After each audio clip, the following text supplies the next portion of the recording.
All right, I did it. I made it. 6 months plus as a flight attendant with my airline. I am officially out of probation. Yes. All right. So let's go ahead and talk about what this means, what the differences are being out of probation. It feels good. All right, let's go.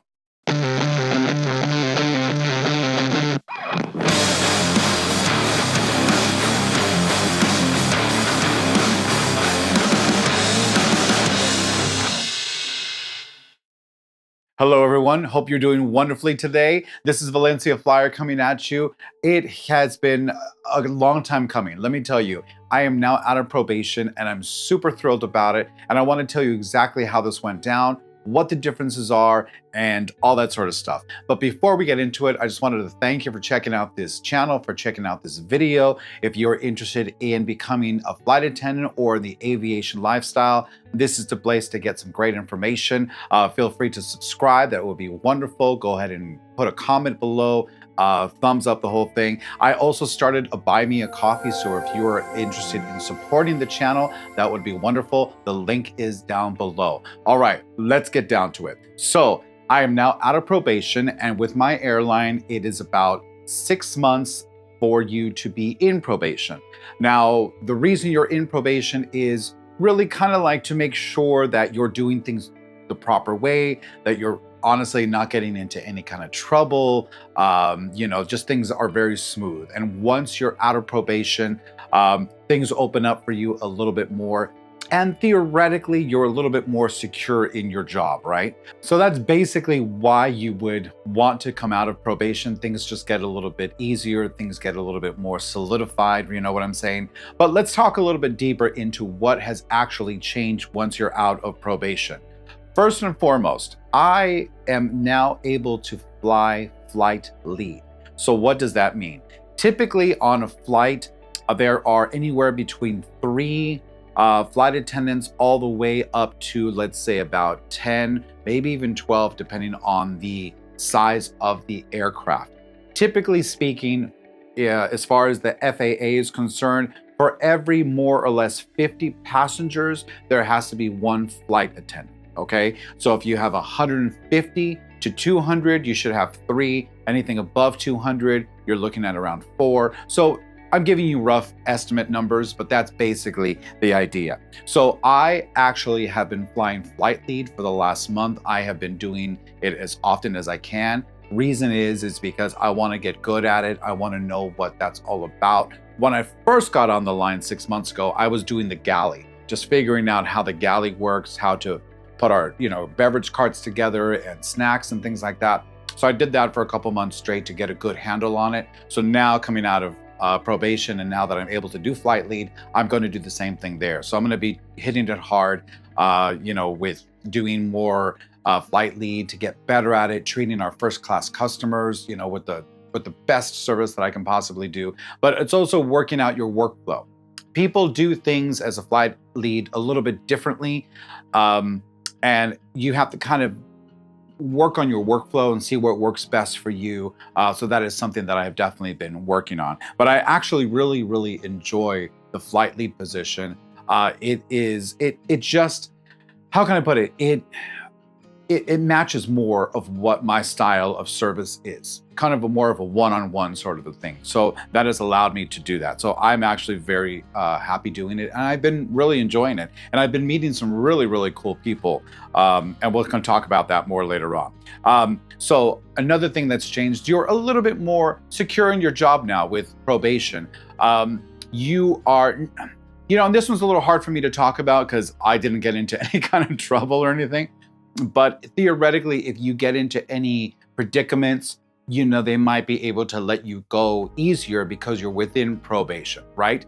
I didn't, I know very little about that because I just kind of kept my, nose to the grindstone, kept my head down, just did my job. But I do know that it's easier for them to let you go within probation if there's any mishaps and stuff like that. So now that I'm out of that, it's a little bit more secure. So that's another thing that's different. Another thing is that now you're just more experienced. You are a better, well-rounded flight attendant. And for that, I think that it's a big difference. You know, there's so much to learn. There's so much to absorb when it comes to your job, when it comes to what your company wants, how they work things. You know, every airline does things a little bit differently here and there, you know, within the United States. You know, there could be a massive difference between how, you know, flight attendants are able to do this with one airline and they cannot do that with another airline, but they can do this. And, you know, so there's a lot of things that, you know, depending on your airline, you're going to have to get used to and learn about. When it comes to bidding for your schedule, when it comes to time off, when it comes to, you know, the benefits that you have, there are a lot of things that you just have to absorb which they do not really go over in training. Training is all about safety sort of stuff, right? But when you're doing your job, you learn that on your planes, and then later on, you learn a little bit more about what your company you know, wants from you, what the benefits are. You know what I'm saying? So it's a lot to absorb. So now that you've been on the line for 6 months and hopefully flying a good amount of time, you're absorbing little things here and there from the emails that your, you know, company might send you, to having conversations with your peers, with your other flight attendants, dealing with your managers in base, having them tell you what you can do. It's like, hey, have you tried doing this? And I was like, oh, wow, I didn't even know that was an option, you know? So these are all things that you can kind of learn. And that only comes with time, you know? So you're never not learning. Trust me, you're always gonna have to keep learning and getting better at your job, and just, there's a lot, let me tell you. And then the other great thing is now that you have a little bit more seniority. So as you may or may not know, coming out of training, I was in Detroit, based there for about 2 months. I had a great time, but my seniority was at the bottom of the totem pole. The way that we kind of handle our seniority is 100% all the way to 1%. So the 1% is the top of the seniority, 100% is the bottom of seniority, right? And that's pretty much where we are start is at 100%. So now being in Seattle, based there, I've been there now for four going on 5 months. And my seniority has gone up considerably, in my opinion. I've been there 4 or 5 months, and I've gone from 100% all the way to about 89%, okay? So, which is great, because that is allowing me to get a little bit better of a schedule. When I bid for a particular trip, chances are better that I'm going to get it. So we'll talk a little bit more about that, but that is another really huge positive thing. Your seniority goes up, which is wonderful. All right, cool. So now that 6 months have come and gone, I have been flying a tremendous amount of trips during my first 6 months. I have been working on average about 120 hours a month, which, if you know, you know, but that is pretty much a full-time schedule, okay? Some people go really crazy, and I've heard some people doing 145, 150 hours a month. I don't even know how that's physically possible, but they do it, and technically it is possible. And then there are some that, you know, they kind of just want to do this as a side job. They might just do like 1 or 2 trips a month. So that translates to maybe around 40 hours a month, somewhere around that line. But I've been doing the full like 120 to get really my hands, you know, deep into what I'm doing. But now, after 6 months, you know, I think I might scale back just a little bit. I have a family, and I have to balance that out as well. I have other interests that I do as well. So there has to be a little bit of a balance. And let me tell you, it's been great. It really has. But there is such a thing as fatigue, you know? There is such a thing as burning yourself out. And I've started to just start getting the idea of what that fatigue might feel like. And I do not want to get burned down on this job, because I really love it. So because of that, I'm going to pull back just a bit, right? So I think probably my new idea for the next 6 months is to try to keep it around 100 more or less, right? So that has been a new development for me and my schedule. Yeah. So let's talk a little bit about Seattle as a base. Seattle is a very interesting place. There, for my airline, it is a really good base, and there are really good trips that come out of it. And these trips have a lot of high credit times, okay?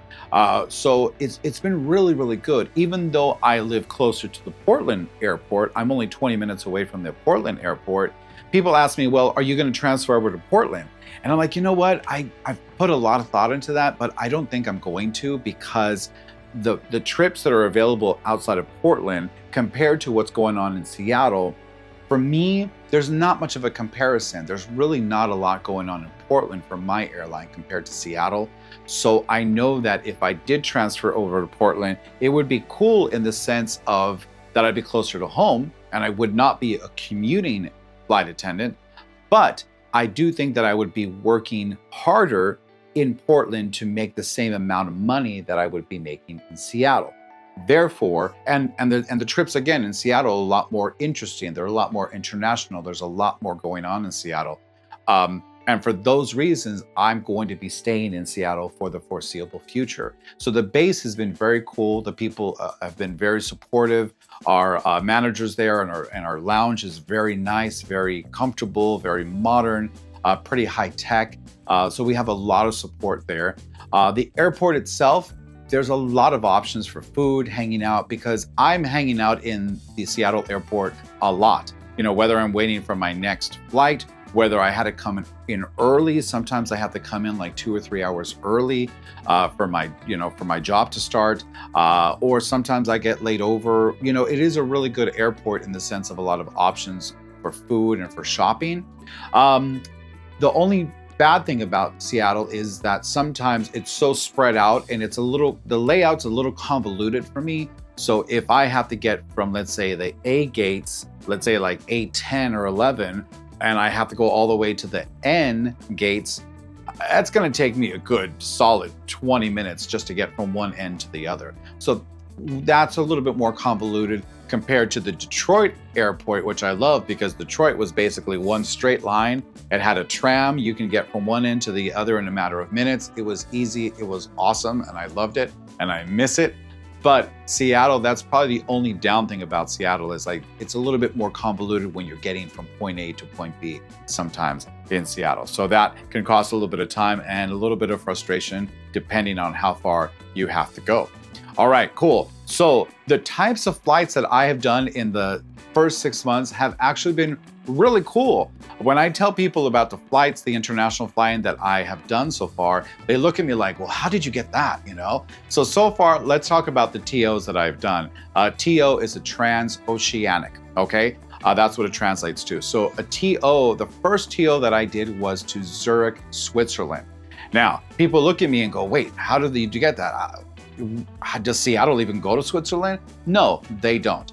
I actually picked up that trip from JFK, from New York, and then from there went to Zurich, Switzerland. So that was my very TO. I thought to myself, well, if I'm gonna do a TO, my very first TO, let's make it a good, memorable one. So I made it Switzerland. So it was awesome, awesome trip. So I got footage on that. It's coming to the channel very, very soon. And you can see what I saw. It was a beautiful little city. The only bad thing, again, I just wasn't there long enough. So I'm gonna have to go and visit again.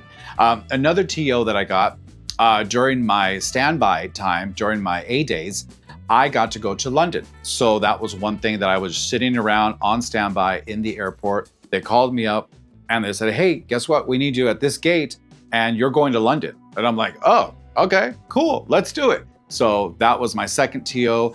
And then my last TO that I've done recently was, and I kind of compare this to finding a little bit of a unicorn. I went to Incheon, South Korea. Now, if you know, that is a very high seniority trip, okay? Like only the top seniority people get it. But I was very lucky. I was able to find it on our swap board, on our board where people try to trade shifts or whatever, and it was there. It was right there, and I'm like, wow, I cannot believe this. I clicked on it. Yeah, that's Incheon. I picked it up, and it was mine. It was amazing. Everyone's very surprised that I got that, but that was the first time that I've ever been to Asia in my life, and it was a great time. And I also have footage on that coming up as well. So those were the big 3 TOs that I've done so far. Other flying, everything else has been domestic. And I've been doing some great trips. I love going to Boston. That's probably my favorite layover. because I just love the city of Boston. JFK, I typically pick up out of Portland, and that's a full day layover, which is great. So I loved going to JFK and checking out the city there. Another one of my favorites is Lihue, Hawaii. Kona has also been another nice one, but for me, I think Lihue is the one that's a little bit more, it's one of my favorites. I just love the layout and you know, because we got the beautiful massive pool on one side and the ocean's right there on the other. Take your pick. They're only like, you know, a minute away from each other, which is great. So that's one of my other favorites. So, oh, and I recently just did Chicago. Chicago, I've never, ever been to in my life. And I just did Chicago. It was amazing. I loved it. And I'm definitely going to be going back actually later on this month. And again, footage on that coming up as well. So the trips have been very cool. It has been a nice eye-opener. I've been able to see the country a little bit more, which has been great. It's been great. And the crews, let me tell you, the crews that I've been working with have all been really cool. I have met some wonderful people from different walks of life. Some people who just came out of college and decided to go in a different direction and became flight attendants, and they love it. And I've gone from the other direction, people who were literally doctors or lawyers or something kind of high end on the career spectrum that you would think that they would stay there for a long time. But here they are, you know, and everyone in between, you know, educators, teachers, people that came from the corporate world, a lot of people that came from the corporate world. You have a lot of different walks of life that you find yourself being on these crews with. Some have been on the line for years. Some just got on the line. Right now, I'm on a trip right now, and right now I am in Anchorage, Alaska, and I just flew with a lady who just got out of training 1 month ago. So it's great, you know, so there's just all these variety of people that you fly with, and everyone has been super cool to work with, very supportive, so that's been a wonderful thing. On average, I do about 7 to 8 trips a month currently, like I mentioned earlier before. It's about 100 to 120 hours, more or less. Not every trip is the same. Some trips might be worth, let's say 12 hours. That will take 3 days of your time. And some will still take those 3 days of your time, but might be worth 20, 21, 22 hours worth of credit time. So again, not all trips are built the same as far as your credit is concerned, what you're making money off of.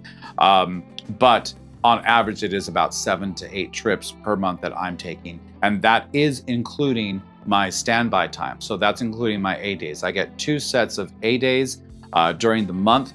So it's a 3 and a 3. And depending on where they land on the month, there they are. They can turn into trips. They might not turn into anything, you know, so it really depends on what they need from us as flight attendants. So that has been pretty cool. And like I said, on my A day, I actually got a London trip, which was really, really cool. All right, cool. So that has been basically the summary of the last 6 months. It has been great. The hotels I put us in have been very cool. The food that I have found out there's some food that's just like amazing. Like you would never think that there's some really, really good food out there. There was this one, I love Indian food. And there was this one Indian place that I found in Columbus, Ohio, of all places. Probably some of the best Indian food I've ever had in my life. You can see a picture of it on my Instagram.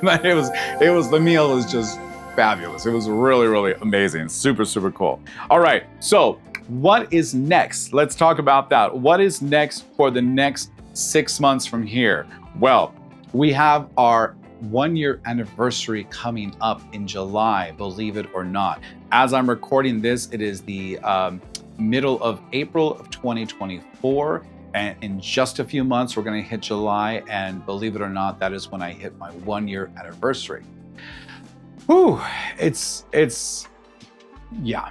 It's going to be awesome. It's going to be great. And with that 1-year anniversary, now, some of you might be like, well, wait a minute, you've just been on the line for 6, 7 months. How could it be a 1-year anniversary? Well, because they count your anniversary day as your first day of training. So my first day of training was in July. So that is what's going to be considered my anniversary date is going to be in July. So that's why.